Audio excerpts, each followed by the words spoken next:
Lately, many YouTube channels are discussing topics related to the Anunnaki, especially about Enlil and Enki.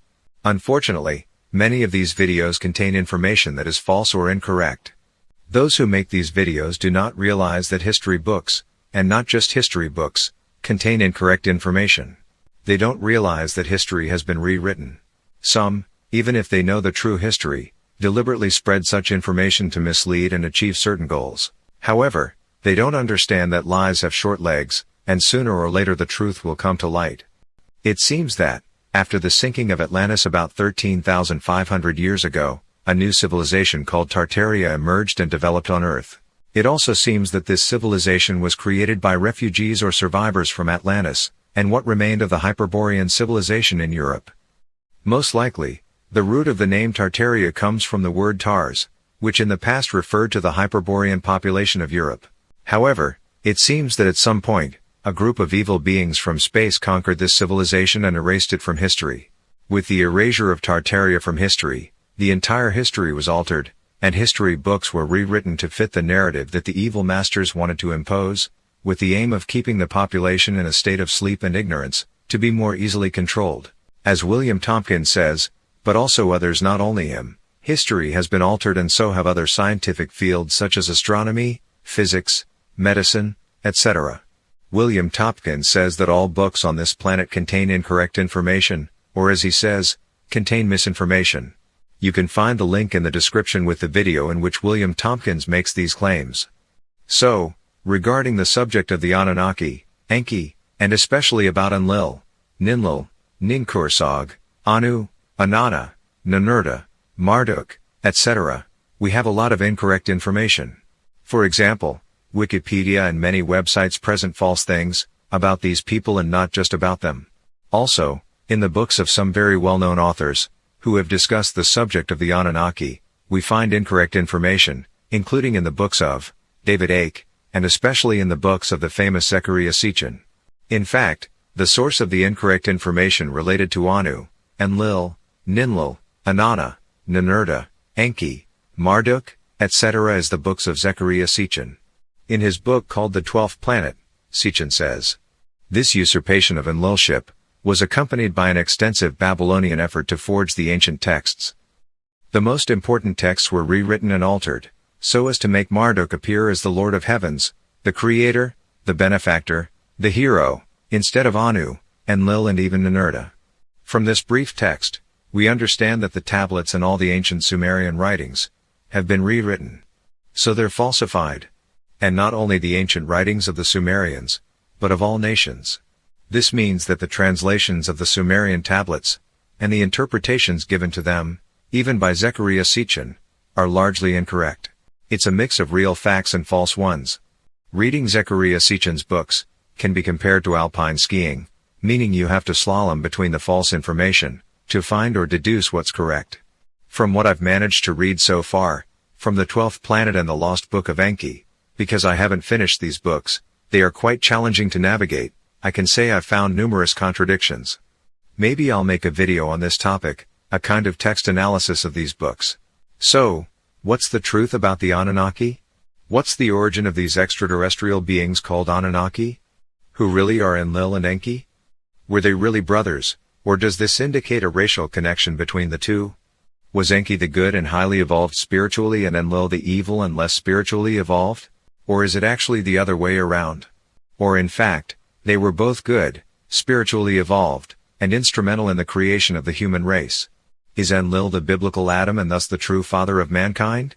I will answer these questions, primarily using the book Forgotten Genesis written by Radu Chinnamar, and secondarily, the books The Etheric Crystal and Transylvanian Moonrise also by Radu Chinnamar.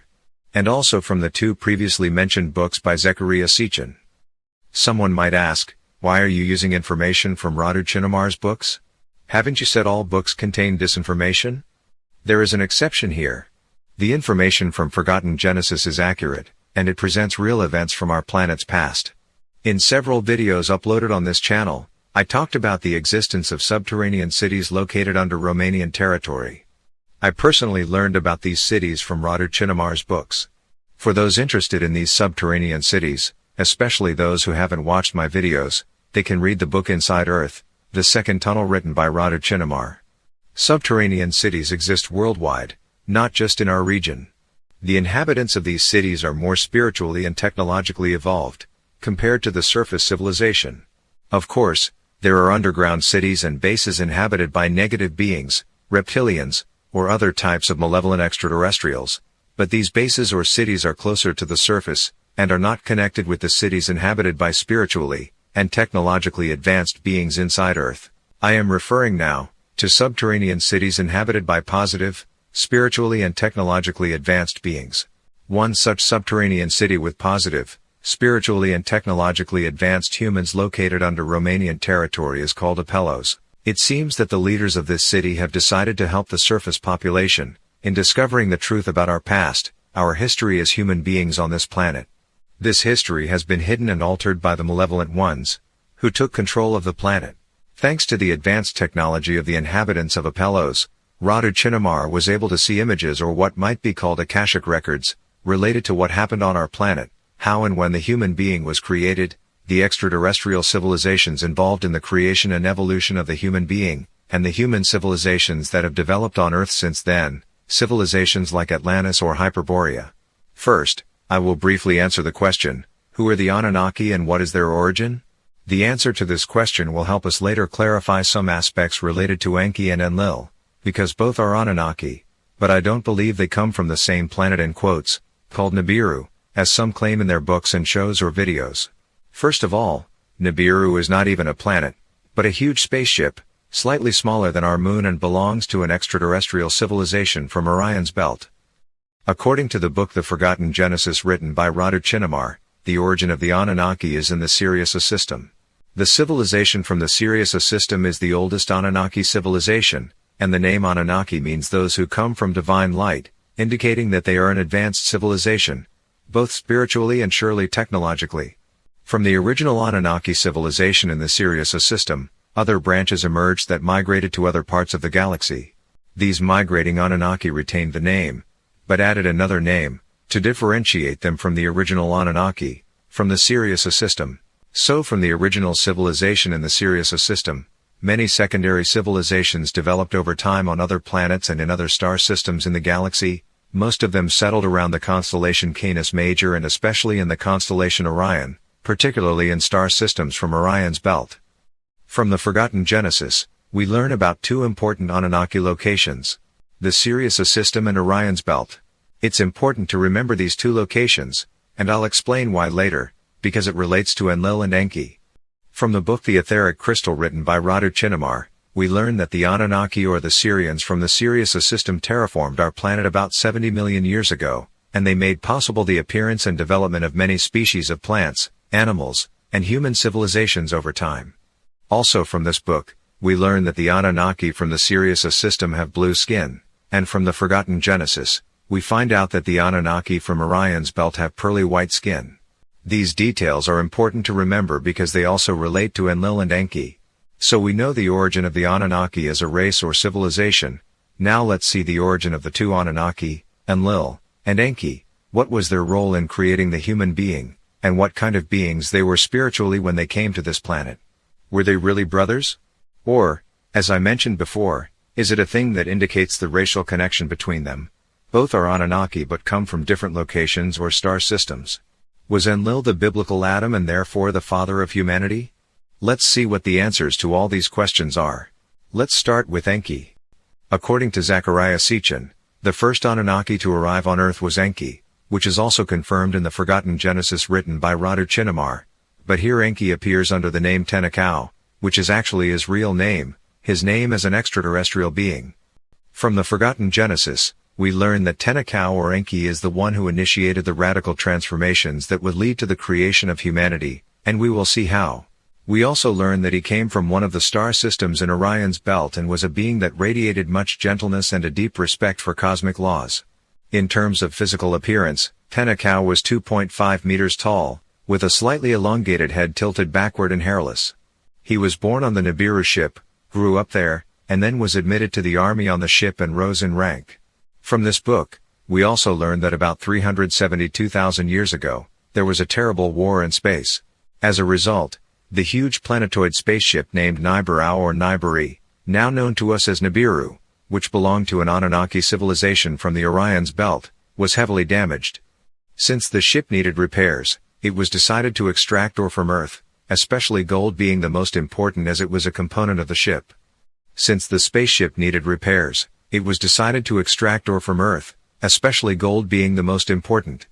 Thus, from the massive spaceship Nibiru, many small transport ships descended to Earth, and then returned, bringing the necessary ores for repairs.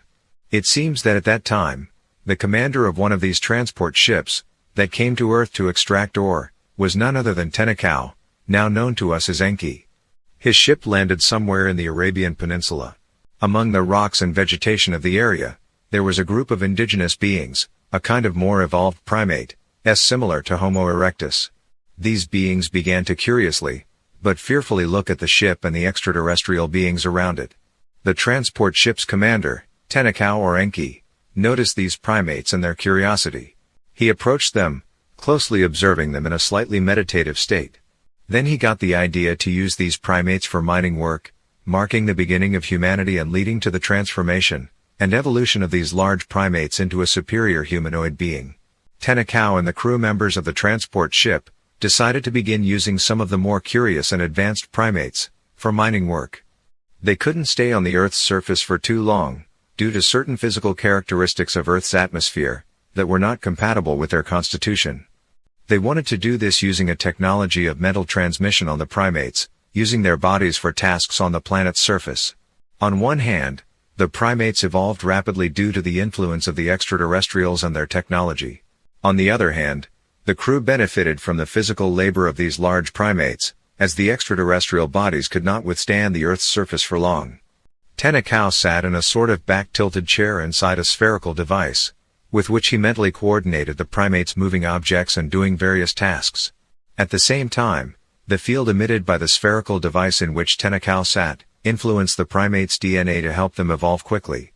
The book states that after Tenakau withdrew his field of influence and mental support through technological devices, some primates were no longer surprised or scared, but on the contrary, they showed a certain self-control and maturity. It was a clear sign of directed evolution. It seems that over time, the primates in the area where the spherical device was started receiving influences on their DNA that were specific to Tenakau's DNA, these influences being designated by the symbol T.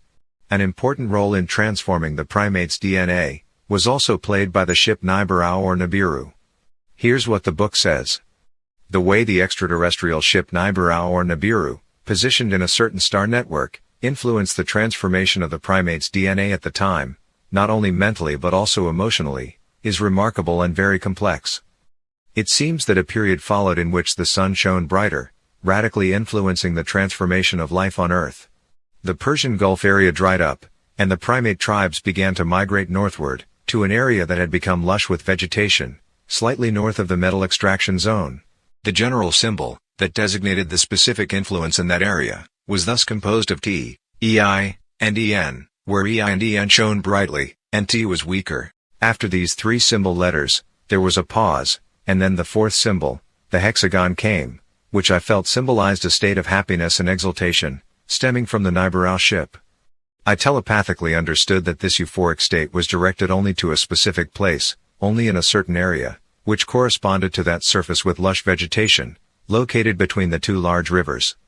The primates that had retreated to that area, attracted to it as if by a magnet, benefited from an extraordinary outpouring of joy that acted directly on their emotions, refining them. I saw how the state of joy and happiness created a certain cohesion among the primate groups, who continued to find creative concerns outside the influence period that came from the ship. This allowed them to feel much more refined emotional states compared to other primates. Changes in DNA directly related to the symbols T, E, and N made it possible to increase vitality. On the other hand, the feelings, emotions, and certain thoughts of those primates were influenced by the new structures in their DNA, directly related to the hexagonal symbol. As I said, the hexagonal symbol represented the complex influence that the Nibiru or Nibiru ship had on primate DNA. So the specific influence at the DNA level of the primates in the northern area of the Persian Gulf, where the primates had retreated, was represented by the symbol 10 hexagon, where T represented the influence of the frequencies coming from Tenakau, N represented the influence coming from the stellar alignment that took place around the year 432,000 BC, with 60,000 years before the Nibiru ship approached Earth, and the hexagon symbolized the state of happiness and euphoria that certain primates experienced due to the presence of the Nibiru or Nibiru ship.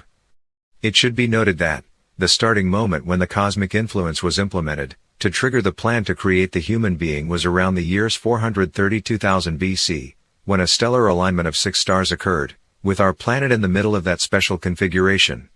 This stellar alignment lasted about 10,000 years, and brought about a significant transformation in the DNA of a large primate on Earth, which at that time was the leader of a larger group of primates. The transformation of primate DNA became increasingly evident, and its effects intensified over the next 50,000 years. The specific influence of the stellar alignment on primate DNA was represented by the symbol N. When the Nibiru ship approached Earth approximately 372,000 years ago, the process of forming a humanoid human being on Earth had thus started about 60,000 years earlier through the stellar alignment that took place. After some time, the energetic influence at the DNA level of the primates, originating from Tenakau and represented by the symbol T, split into 2 distinct frequency families. These 2 frequency families were designated by 2 symbols, one similar to the letter K and the second similar to the letter L. These, along with N, which represented the influence from the stellar alignment that took place approximately 432,000 years ago, resulted in the specific frequency families ENL and ENK of the DNA of those beings. After this separation was made, the development of beings designated by the symbol ENK was mainly reserved for the physical plane, while the development of beings designated by the symbol ENL covered both the physical and subtle etheric planes. This led to a portion of the primates, in which the frequency family designated by the L symbol was more present and combined as ENL, to adapt more quickly to the frequencies represented by the hexagon symbol, which represented the influence from the Nibiru ship. As a result, they evolved much faster. The ENL beings benefited from faster development, also because they spent a lot of time around extraterrestrial bases on the ground, and interacted in various ways with extraterrestrials, either assisting them or learning from them. The most evolved specimens even had access inside these bases. Their evolution was significantly influenced by successive hybridization with extraterrestrial DNA. Furthermore, from the book The Forgotten Genesis, written by Radu Chinnamar, we learn that Tenakau, at the suggestion of the doctors on the Nibiru ship, transferred his consciousness into a hybrid clone of his, that was enriched with genes from the more evolved primates, that had already made an evolutionary leap through the subtle energetic influence, represented by the 10 hexagon symbol. After a while, other extraterrestrials from the Nibiru ship also transferred their consciousness into clones, and worked diligently in several areas of the Arabian Peninsula, assisted by primates, who in turn were mentally coordinated by different members of the ship's crew. As mentioned before, Tenakau was born on the Nibiru spaceship, and was received into the Army Corps on the spaceship and then rose through the ranks. Here's what the book says.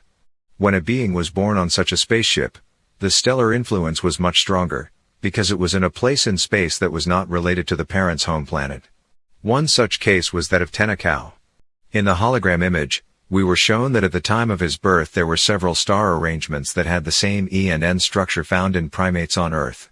Tenakau grew up on the spaceship, learned on the spaceship, was accepted into the spaceship's army, and rose through the ranks.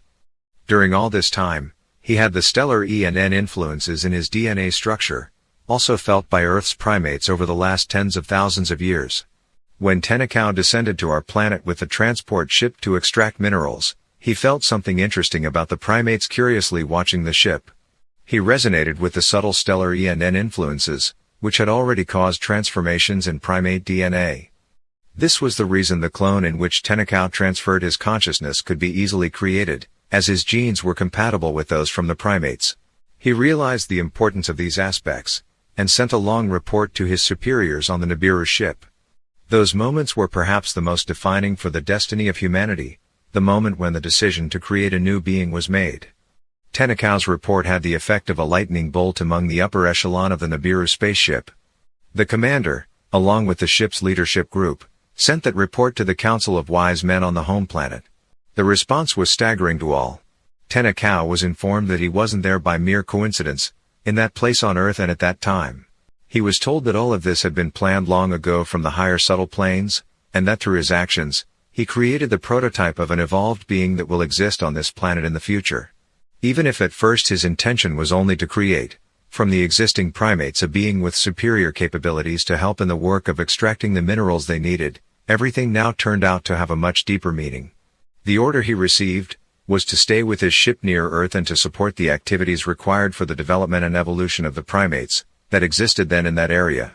The problems arising from the space conflict continued to exist, but Tenakau was detached and was given a direct order from that moment to support the natural evolution of Earth's large primates, which in time will become a flourishing civilization. That order was given both to him and all the leadership levels of the Nibiru spaceship. After receiving that order, the entire crew and all the logistical resources of the massive ship were oriented towards the new mission. Only a small section of the ship would continue dealing with military and security aspects in that part of the cosmos. Further from the book, we find out what happened to Tenakau after he transferred his consciousness to that clone being. After Tenakau projected his consciousness into that clone being I spoke of, which was also an evolved version that preceded the appearance of Adam, by several thousand years, I no longer saw Tenakau's physical body. Instead, I noticed that his specific frequency, rendered through the symbol shown, was found in many other beings that followed until Adam's appearance. After completing his mission on Earth, transforming the DNA of primates and coordinating this extremely complex process, Tenakau evolved as a being on the etheric plane, no longer needing a physical body. Thus, in the DNA of Adam and the beings after him, we could see the T and N symbols, as well as the hexagonal symbol. Therefore, something from Tenakau's gene was passed on, which meant he left a genetic inheritance, but not through physical coupling, but aurically. His spiritualizing influence over time led to a particular openness and evolution in primates. Later on, the Syrian civilization in the Orion constellation, of which Tenakau was a part, made many efforts for that subtle impulse to become permanent. So far, we've learned that Tenakau or Enki came to Earth around 372,000 years BC, being the captain of the ship that landed on Earth in the Arabian Peninsula region. He comes from an Anunnaki civilization established in a star system in Orion's belt. At the time of his arrival on Earth, he was a being that radiated much kindness and profound respect for cosmic laws. We also saw that his idea regarding the primates was the triggering moment for the radical transformations leading to the creation of humanity, with Tenakau playing a significant role in the evolution of the primates, and the creation of the two types of beings, Enl and Enk. We also observed that Tenakau's arrival on Earth, and what transpired regarding the evolution of primates was not a mere accident. Instead, everything was predetermined long ago, by beings in the higher subtle planes of God's creation. Now let's see who Enlil was, what kind of being he was, and I am referring here to his spiritual level at the time of his arrival on Earth, as well as the role he played in the creation of the human being. Then we will see what star system Enlil comes from, and I will try to answer the questions. Was Enlil Enki's brother? Was Enlil the biblical Adam? Let's see what the answers to these questions are. In the book Forgotten Genesis written by Radu Chinnamar, there is no mention of the name Enlil. The only thing that might lead you to think of him, on first reading the book, is the name given to the Enl beings. We notice that the names of the Enk and Enl beings resemble the names of the two Anunnaki, Enki and Enlil. And as we will see later, the birth of Adam most impacted the branch of Enl beings, indicating a connection between the biblical Adam, the Enl beings, and the extraterrestrial Anunnaki being called Enlil. After reading the Forgotten Genesis book, and other books or articles on the internet, I have come to the conclusion that Enlil can only be the biblical Adam. First, I will present what is said in the Forgotten Genesis about the biblical Adam. We will see when and how Adam was born, his spiritual level, and the role he played in the creation of the human being. Then I will try to answer the question about Enlil's origin. We saw that Tenakau or Enki comes from Orion's belt, and as I mentioned earlier, I do not believe that Enlil comes from Nibiru as Zachariah Sitchin claims in his books. So by deduction, I will answer the question about the star system from which Enlil originates. I will explain or try to demonstrate why I believe that Enlil is the biblical Adam or the father of humanity, and then we will see if Enlil was Enki's brother or not. Just like in the case of Tenakau, the appearance of Adam on Earth and the subsequent creation of conscious human beings was not accidental, but everything was established and decided by beings in the higher subtle planes of God's creation. And since God manifests through all the beings of his creation, we can simply say that everything that happened on earth, regarding the creation of the human being, was decided and planned by God himself. From the forgotten Genesis book we learn that, after a while, when the Enlil beings began to procreate, from the very beginning, the embryo received the influence of the subtle fields emitted by the extraterrestrial bases, as well as the strong influence due to the genetic mutations, supported by the doctors on the Nibiru spaceship. Beings born on the Enlil branch were supported, both mentally and subtly etherically, by compatible beings on the Nibiru spaceship. This support from the huge spaceship was focused on Earth at the level of groups of beings, tribes, or in some cases even a region. The support depended only on the compatibility between primates and the extraterrestrial being on the spaceship, as well as its individual capacities. On the other hand, the Enki branch continued to evolve at its own pace, naturally, without outside help or interventions, because the frequency vibration difference was still too great to allow efficient hybridization with evolved DNA. After some time, another extraterrestrial spaceship, larger than the Nibiru spaceship, entered our solar system and began positioning itself in various areas, either near the Moon, near Saturn or another planet, supporting complex genetic mutations, created by stellar or planetary structures and amplified by the ship's position. After several millennia, beings influenced by the superior Enlil entities had a structure closer to human nature. They began to lose their hair, to become brighter, to have a straight stature and to manifest certain intellectual capacities. We saw such evolved primates that expressed a certain inner happiness, had a certain elevated feeling, being more peaceful than the others, and even meditative. Genetic complexity began to manifest more and more. Some beings were born with blonde hair, others without hair at all, some had blue eyes, others had green eyes, and so on, with modifications being made to the embryo right from the start, after the procreation phase. This continued until a certain point, when I saw that the planets in our solar system were positioned in a specific way, along with a gigantic spaceship. It was then revealed to me that from a more complex offshoot of the Enlil branch, an embryo was developed that could be extremely evolved, meeting the DNA modification requirements, being the target of extremely sophisticated genetic transformations that took place over several millennia. Then a very important event happened, which later became mythological. Through repeated interbreeding, an embryo naturally developed by a female being from the Enlil branch, was able to be compatible with the subtle etheric body of the Syrian civilization. Until then, beings from various Enlil branches were only mentally and subtly supported by an extraterrestrial entity, but now there was the possibility for that being to become the prototype of future man and an extraterrestrial soul to actually incarnate in that body. Usually, this is done through a conscious assumption by the evolved soul of the extraterrestrial being, before it leaves its physical form, of the act of reincarnation into a coarser body.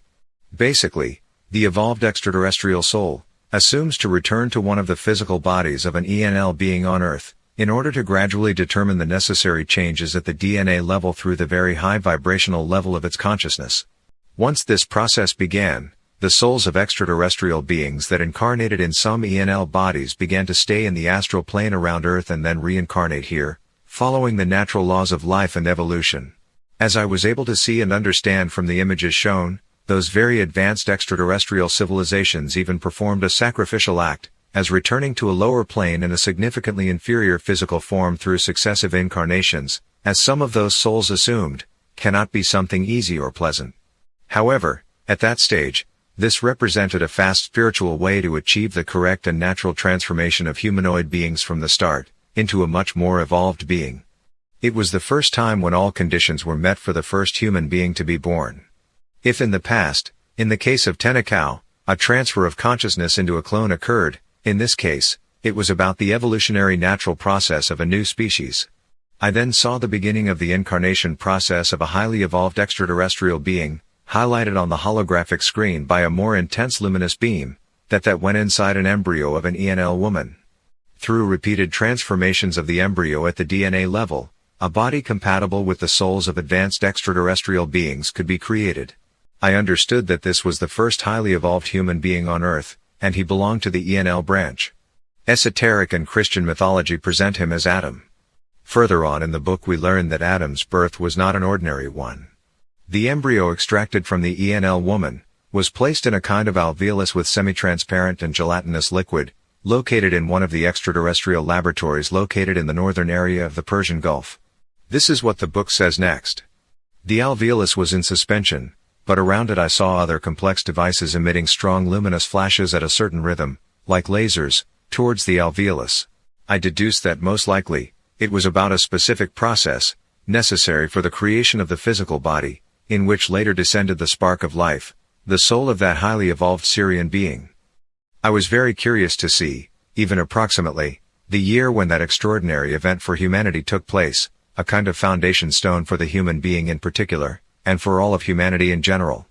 As soon as I expressed that genuine interest, in the special helmet I was wearing, I heard the play of some frequencies, doubled by certain specific symbols, which succeeded in the top right of the holographic screen.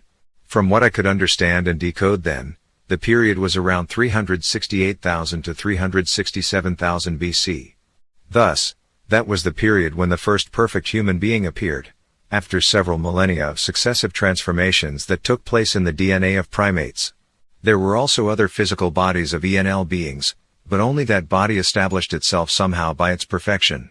Esoteric and Christian mythology presents him under the name of Adam. That being really existed in the logical sequence of the evolutionary transformations that took place, of course not within the metaphorical framework of the Garden of Eden, although, later that was indeed the area in the north of the Persian Gulf, in Iraq, where Adam was, and not accompanied by Eve, the serpent, or the famous apple. These were probably later metaphors, directly related to the possibility of procreation, because initially Adam was androgynous. Thus, by divine act and as a result of a very complex and eons-old galactic plan, as was shown to me in an exceptionally clear and well-synthesized way, Adam, as the soul of a highly evolved extraterrestrial entity, incarnated by the descent of that intense ray of light, from the spaceship that was there at that time. Then from the book we learned that Adam was the first superior conscious being, Adam being the basis of the formation of the so-called modern man, because the root of our DNA actually starts from him. The book continues. It was shown and I clearly understood that the soul incarnated in Adam's body was a spiritually perfect Sirian being. However, physically Adam's DNA contained a certain percentage of Earth primate DNA, because the embryo came from a woman from the higher Enlil branch. Adam's level of consciousness was so advanced that when he first opened his eyes, I could see he was already in a deep trance, in which he remained for a long time. His existence meant almost continuous meditation and introspection, as well as the attention to maintain that extraordinary purity of body and soul, necessary for the efficient transmission of DNA for the desired genetic modifications. The incarnated manifestation of Adam was necessary to allow the divine nature to first manifest by descending from the heavenly planes, vertically, and then to expand horizontally, by multiplying the DNA of that special being. The expansion was achieved by creating many implants in the female beings from the Enlil branches. The beings born through this procedure could be perfected bodies in which extraterrestrial souls from various civilizations, supporting the development of the new Earth species, could incarnate. In other words, starting from the DNA of that very pure first human being, who was actually androgynous, various possibilities of embryonic development were later experimented through genetic engineering. His main mission was to serve as a DNA matrix for the beings derived from his DNA, to which various other types of DNA were added, to gradually find the complex but stable formula of the new civilization that was intended to be created. From this perspective, we can understand the text from the Bible, which says that Adam gave birth to sons and daughters. The meaning is that his gene was implemented in several female beings, who gave birth to bodies capable of being inhabited by the souls of evolved extraterrestrial beings, who took on that mission. We further learn from the book that Adam was androgynous, and this reflected an exceptional harmony of the body and mind. Because he was androgynous, he couldn't procreate. Also, the beings naturally born from Adam's genes were androgynous and couldn't procreate initially. However, over time, with the increasing number of beings born this way, sexual differentiation was achieved. What esoteric and Christian traditions that speak of Adam and Eve actually refer to is the stage in human evolution that represented the moment of splitting the sexes and was related to specific events involving the moon. In reality, there was no primordial female being named Eve. The special moment of the split of sexes in the new beings was represented by the symbol N. Its significance was that of a pronounced sexual polarization related both to extraterrestrial and human beings, on one hand, the souls of extraterrestrial beings who took on the mission of forming the superior man separated from their civilization, in the sense that they remained associated with Earth for the mission they assumed, to create a new civilization here. This was the first vertical line. On the other hand, many of the humanoid beings on our planet, whose DNA had already undergone certain transformations, separated from the inferior structure of other humanoid primate families. This was the second vertical line. The point in the middle of the symbol N signified the divine will, which made this transformation possible. That point also represented a fundamental moment in celestial mechanics. Certain stars, in their relative motion, aligned, creating a massive influence on Earth. The number of humanoid beings born under these influences kept growing, so more and more extraterrestrial beings had to incarnate on Earth. The development of the new civilization clearly depended on the evolution of consciousness in the new bodies. Regarding the spiritual evolution of the Enlil beings, even they, as souls, were not yet evolved enough to be able to incarnate in the pure bodies of beings derived from Adam's genetic structure. To trigger the evolution of the entire humanoid civilization on Earth, many extraterrestrial souls from different civilizations in our galaxy began to migrate and incarnate on Earth. Now, after seeing how Adam was created and after finding out that the spirit incarnated in his body belonged to a spiritually perfected Syrian being, I will try to answer the questions I posed about Enlil. And I will start with the questions. Who is Enlil? Was Enlil the biblical Adam? My answer is yes, Enlil is the biblical Adam. And I will explain why I believe this is the truth about him. After explaining this, it will be easy to realize which star system Enlil comes from, and then we will find out if the two Anunnaki, Enlil, and Enki, were really brothers. Initially, when I read the book The Forgotten Genesis written by Radu Chinnamar, I wondered why nothing was mentioned about Enlil because, from Zechariah Sitchin's books, it is evident that three Anunnaki are very important: Anu, Enlil, and Enki. The editor of the book The Forgotten Genesis at one point briefly refers to the two Anunnaki gods, Enlil and Enki, suggesting for more information to consult the books of Zechariah Sitchin. And that's it. Nothing else about Enlil is mentioned in the book. Influenced by what some people have said in their YouTube videos, I thought that Enlil was the commander of the Nibiru spaceship. I've heard some claim that Enlil was the commander of the Anunnaki who came to Earth, and he had a military role, but as we see from book The Forgotten Genesis, it was Tenakau or Enki who was the commander of the spaceship that landed in the Arabian Peninsula, and Tenakau or Enki was the one with a military role. So, many people confuse the two. But it's not their fault, as they don't know that history has been rewritten or modified and is full of false informations. However, some of those posting on YouTube know the real history, and spread false informations to make Enlil appear as the bad one, and Enki as the good one. In the book The Forgotten Genesis, not much is said about the commander of the Nibiru spaceship, even though the book makes it clear that both he and the entire crew of the spaceship played a significant role in the evolution of primate DNA and then in the evolution of the Enlil beings. So, they played an essential role in this genetic project. From the Forgotten Genesis book, it is clear that from the Nibiru spaceship, the most important Anunnaki concerning his role in the evolution of primates was Tenakau or Enki. His arrival on this planet was not by chance. The book then focuses on Adam.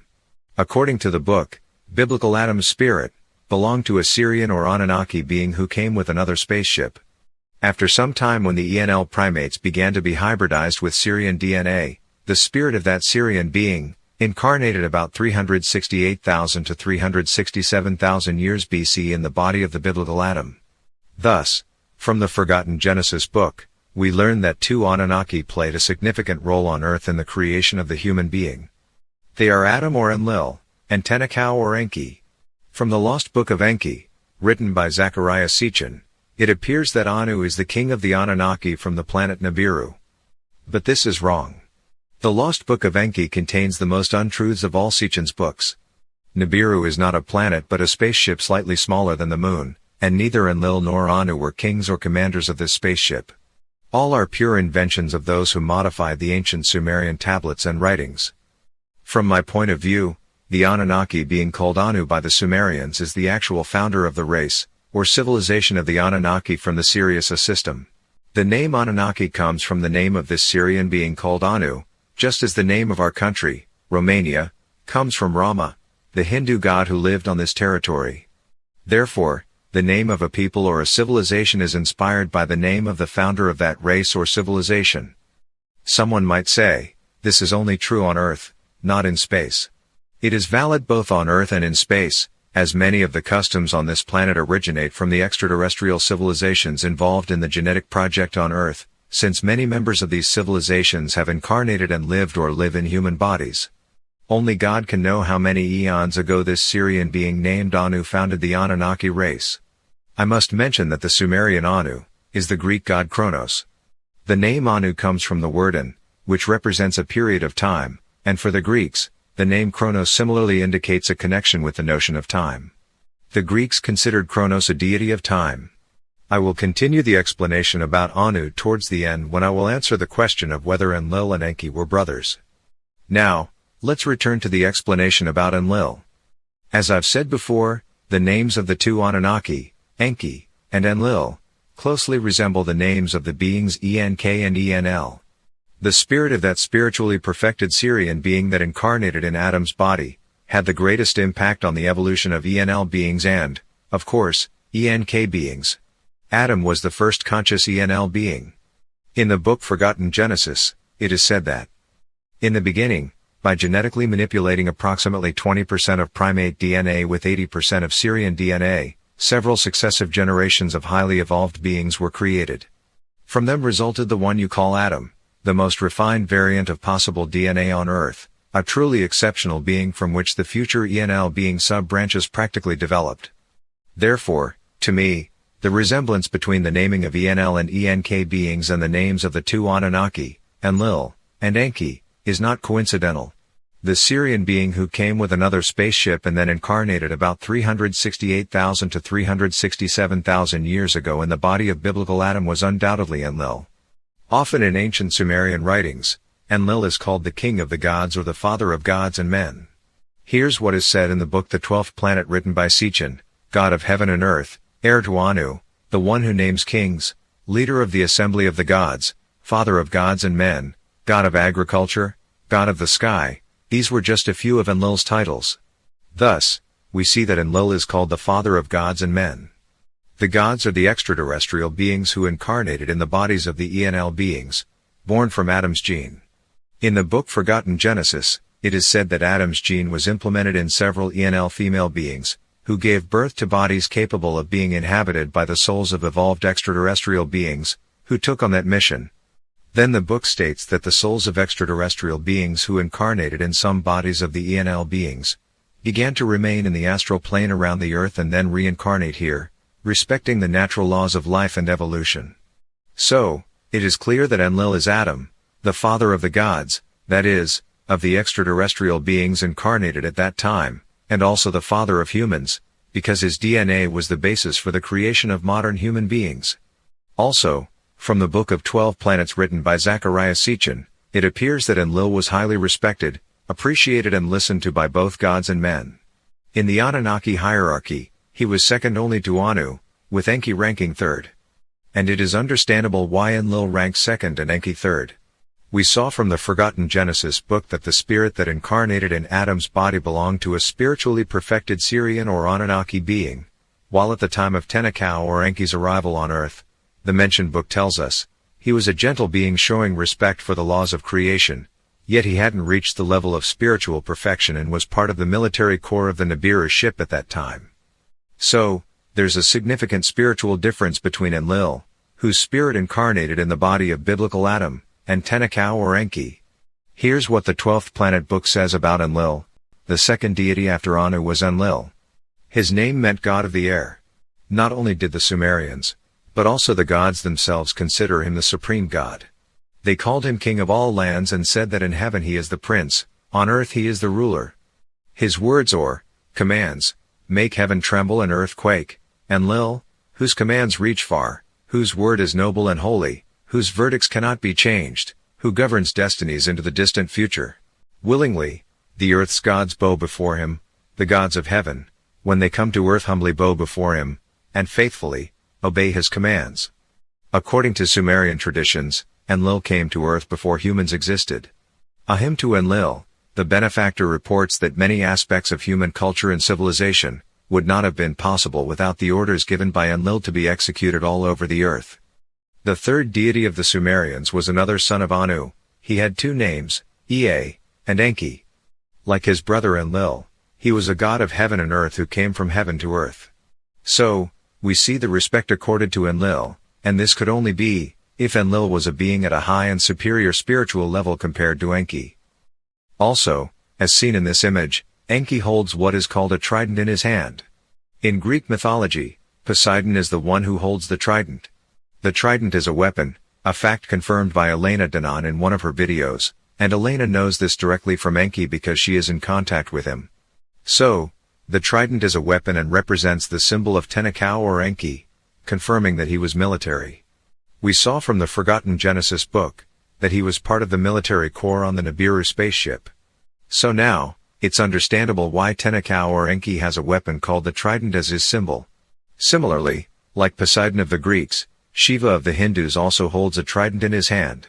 So, the Sumerian Enki is actually the Greek Poseidon and he is also the Hindu Shiva. Furthermore, the Hindu Shiva is Bharatha, the elder brother of Rama from the Hindu epic Ramayana, and he is also Bharatha from another Hindu epic called Mahabharata. Mahabharatha means Great Bharatha. I'm not entirely sure who Enki is in Egyptian mythology. I thought for a while that he was Osiris, but Osiris is killed by his brother Seth and I'm not sure yet who Seth is. It could be Enki or it is possible to be Marduk, because in Egyptian mythology there are many falsifications and it is quite difficult to tell what the truth is. From Sitchin's books, we know that Marduk usurped Enlil's power, but the books don't clarify what happened to Enlil or how his power was taken. Perhaps Enlil was killed either by Enki or Marduk, making the Egyptian Osiris equivalent to the Sumerian Enlil, and Marduk or Enki equivalent to Seth. I tend to believe Seth might be Marduk more, although it should be Enki since he is Enlil's brother, and the Egyptians say that Osiris was killed by his brother. From Sumerian writings we learn about Marduk's murder of Dumuzi. I do not know who Dumuzi is in Greek or Egyptian mythology, but it is quite possible that there is a connection between the death of Dumuzi from the Sumerians and the death of Osiris from the Egyptians. Also, Osiris might actually be Anu or Kronos. The name Osiris could come from Osirius, merging the name of the Orion constellation with the Sirius system, suggesting that Osiris or Osirius represented both the Anunnaki civilization from Orion and from the Sirius system on Earth.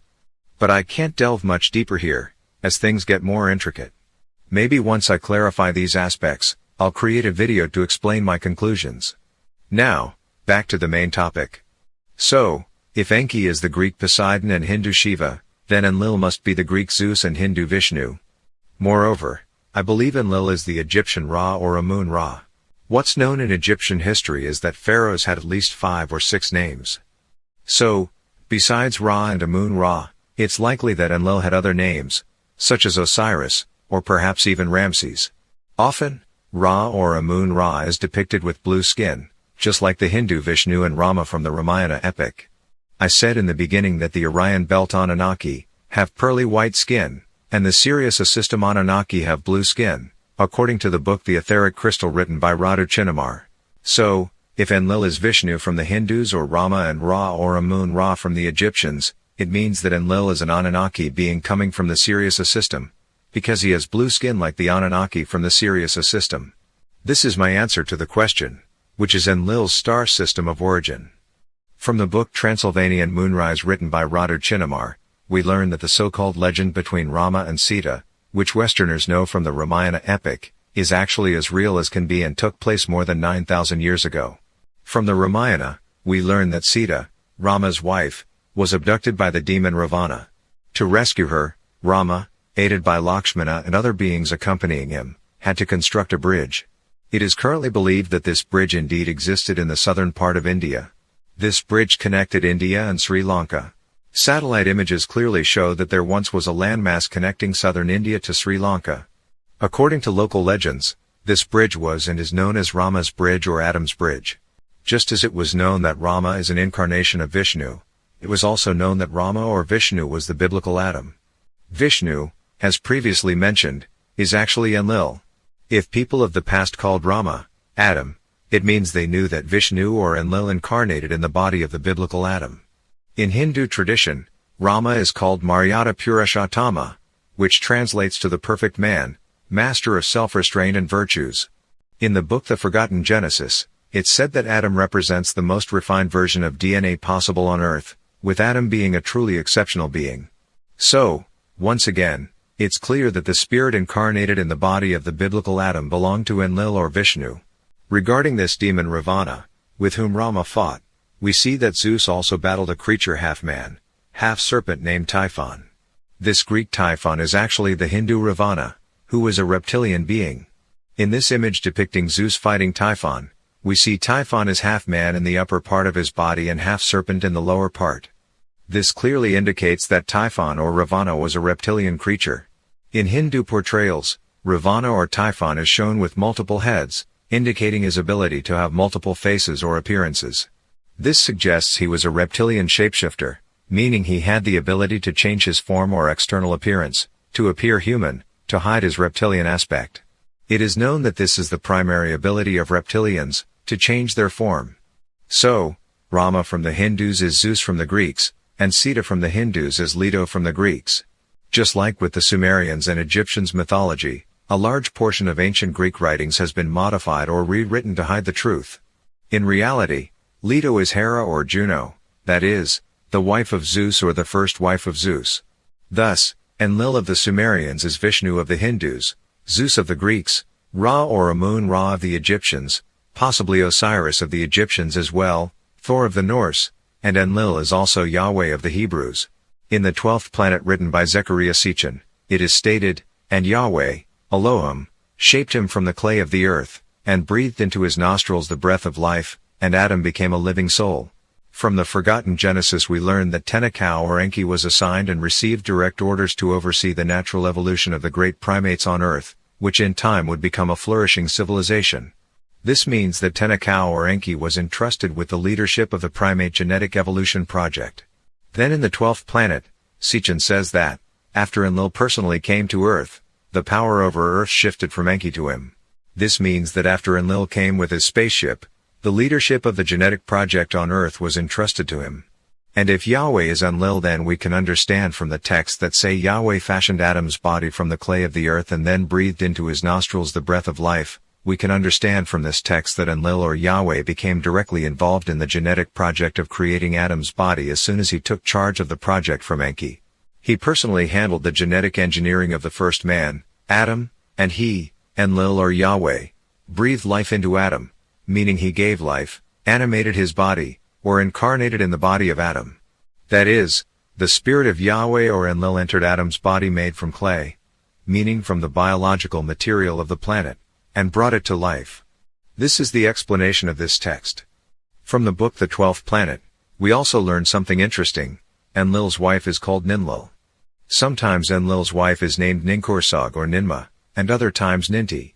In my opinion, Ninlil, Ninkursag, Ninma, or Ninti are the same person, probably each name represents an attribute of hers. The book suggests that Ninkursag or Ninlil or Ninti had a medical role when the Anunnaki came to Earth. This indicates that she was also directly involved in the primate evolution genetic project, and then the creation of the first man, which was Adam.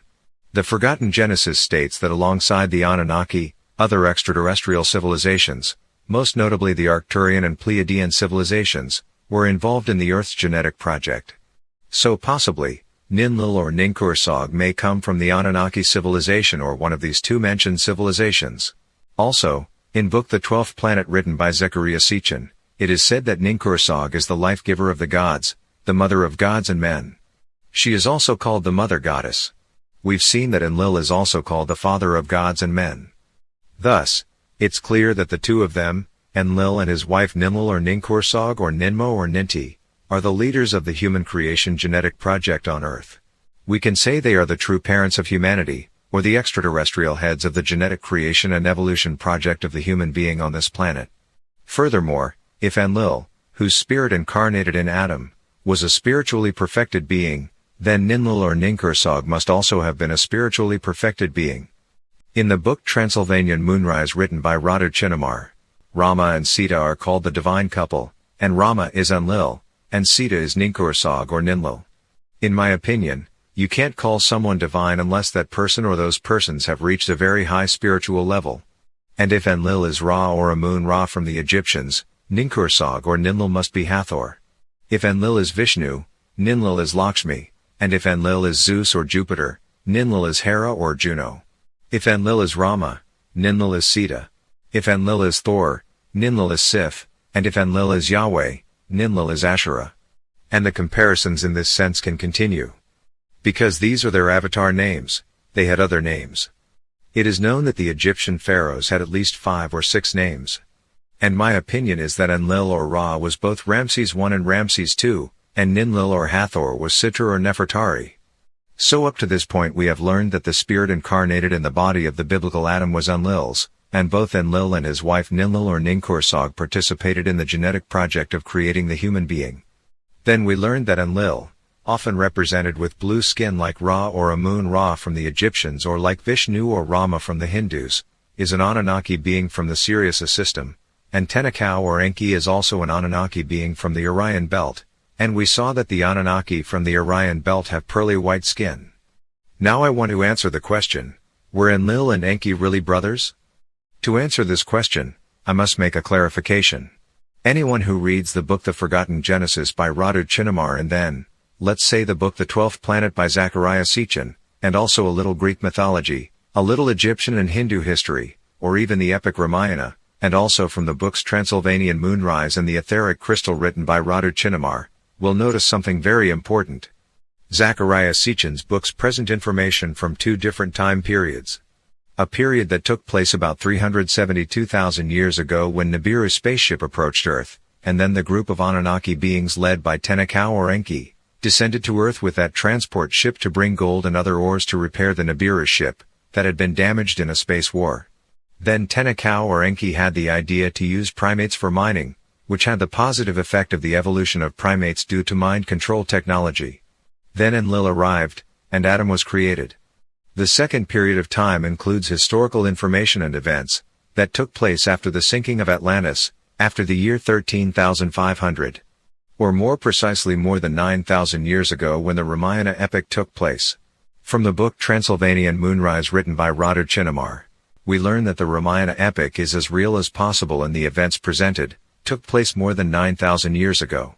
Here's what the book says: more than 9,000 years have passed since then, and it is natural that major interpretation errors of the reality of those times have intervened, which have been transmitted over millennia and civilizations to our times. The so-called legend between Rama and Sita, known by Westerners from the Hindu epic Ramayana, is in fact as real as possible. The person making these claims is called Repasundi or Dr. Zion, who comes from the interior of the earth, maybe even from Shambhala. And people from the cities inside the earth know the true history of the planet. So I have no doubt that this information is not correct. So if the events from the Ramayana epic took place over 9,000 years ago, it means that the stories from Greek mythology, as well as certain events or historical occurrences from the Sumerians, Egyptians, or Norse, are also from this period. To give an example, Rama and Sita from the Ramayana epic are actually Zeus and Leto from the Greeks. Hera or Juno is the same person as Leto. From the Ramayana epic, we learn that Rama and Sita had 2 twin sons, named Kusha and Lava.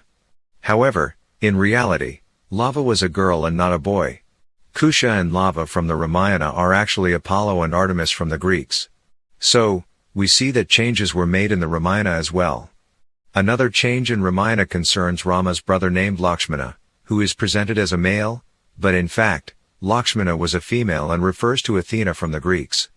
Even in the book Transylvanian Moonrise written by Radu Chinnamar, Dr. Zion, who comes from the interior of the earth, says that Lakshmana was female and not male.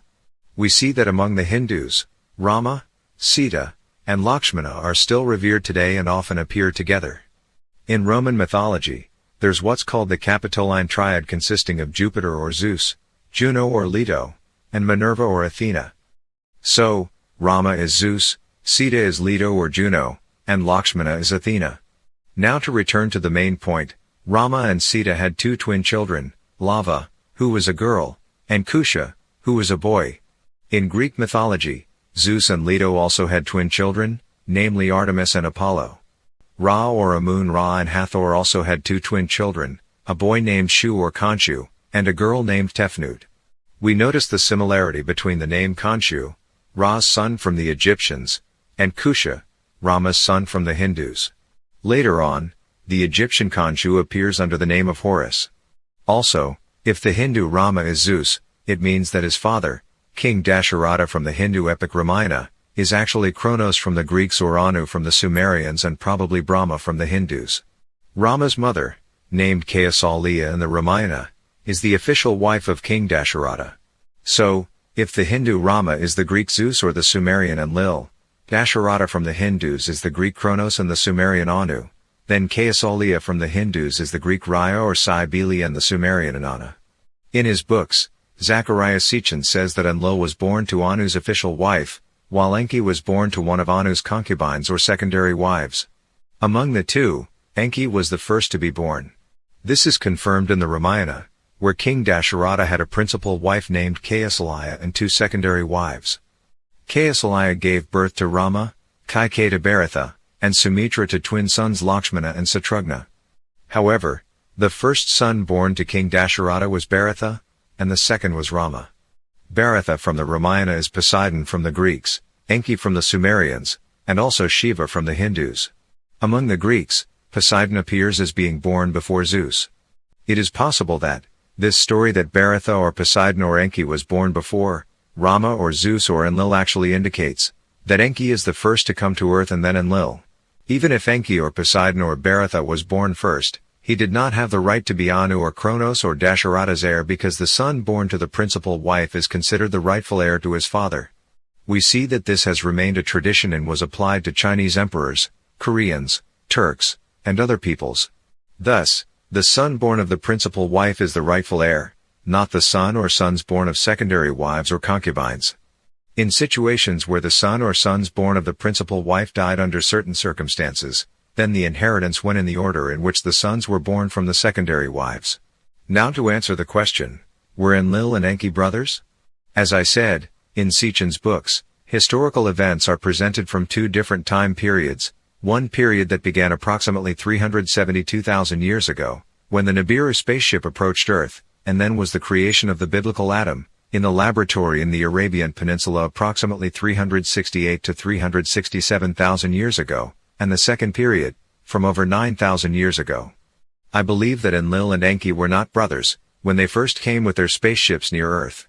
We saw that Tenakau or Enki came with the Nibiru spaceship about 372,000 years ago, while Enlil, whose spirit was incarnated in the biblical Adam's body, came with another spaceship sometime after the Nibiru ship approached Earth. So, at that time, I do not think they were even half-brothers. Their so-called brotherhood probably indicates a kinship in terms of race. We notice that Enlil comes from the Sirius system, while Enki comes from the Orion's belt. Both locations are populated by Anunnaki civilizations.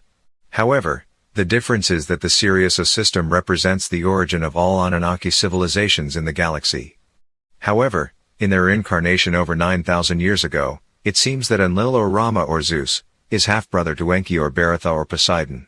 The stories that Anu was a king from Nibiru probably originate from events 9,000 years ago, possibly referring to King Dasharata from the Ramayana epic. Dasharata is, as I mentioned, Kronos of the Greeks and Anu of the Sumerians. Anu is the founder of the Anunnaki race or civilization. The name Anunnaki comes from Anu's name, and the Anunnaki civilization or race was created by Anu eons ago. Anu is Kronos of the Greeks, and his name indicates a notion of time. Anu refers to a period of time, and Kronos also gives us a notion of time. From my perspective, Anu or Kronos is a being that deeply understands the laws of time, a deity of time as his name suggests. I also believe Anu or Kronos is Brahma of the Hindus. In another video of mine, I said that Kronos might be Krishna, but I found that it is not true. Krishna of the Hindus, I believe is Apollo of the Greeks, Horus of the Egyptians, and Odin of the Norse. Considering Anu, the founder of the Anunnaki race or civilization, lived a long time ago, he probably reached a very high spiritual level, understanding the laws of time in God's creation. He might be a being that exists outside the realm of time, incarnating in a human body when needed, like over 9,000 years ago as Kronos, father of Zeus or Enlil. In the book The Secret Parchment written by Radu Chinnamar, there's a reference to an inscription found inside the Shuranu Mountains, Romania, which translates as Kreo, Salmos, here is eternal, the worlds unite. This means I, Kronos, the old god, am eternal here, suggesting the existence of a stargate that eternally connects all worlds, a kind of portal connecting multiple parallel worlds or dimensions in God's creation. So if this being called Kronos tells us that he is eternal, it means that he is a being who knows and understands very well the laws of time. A deity of time has the possibility that when he wants to have a human existence, he can incarnate in a human body and have an existence on a planet like Earth.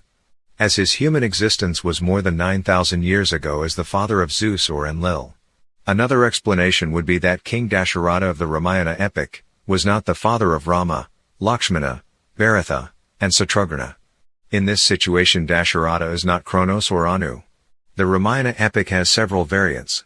In one such variant it appears that King Dasharata could not have children and his wives had to drink a special preparation to get pregnant, and in another variant it appears that King Dasharata had a daughter, but wanted to have a son who would be his heir. Also in this situation the wives have to drink that special preparation, and thus manage to have children.